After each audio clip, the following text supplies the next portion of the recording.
Yan po, siyempre, Pwede pa rin po ba ito? Hindi na pwede? Kasi kung kaniwala naman yung magbibenta. nagpapasalamat tayo sa ating Department of Agriculture na makatapos tayo makapagbigay ng ating rekomendasyon o ating suhestyon na sana mula May 2 hanggang May 12 ay walang ipapatupad na pagbibenta ng 20 pesos na bigas. Napakagandang programa.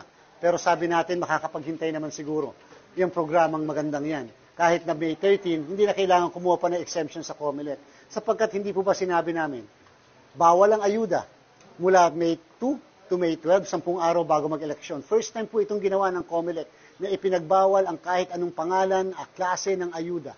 Pag po tayo sumuporta ang LGU ng 6 pesos and 50 centavos bilang contribution natin para mapamura ang presyo ng bigas, yan po ay ayuda.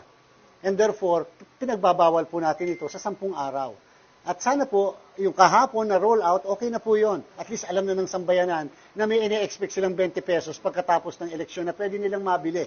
Therefore, wala pa magiging problema. So again, inuulit natin, 2 lang po ang pwede na klase ng ayuda na pwedeng pamigay sa 10 araw na ito mula ngayong araw na ito hanggang 12. Yan po ay medical assistance sa mga kababayan nating may sakit, sa mga nakatatanda nating kailangan ng medical attention. At pangalawa po, ang burial assistance. Hindi makapaghihintay ang hindi paglilibing ng ating pong mga namatay. Kaya po yan, pinapayagan ng COMELEC kahit na po maaaring ayuda rin yan. Tama lang po yan, pakikipagkapwa-tao yan at pagiging Pilipino natin yan, pagtulong sa mga may sakit at mga namatayan. Sir, does it mean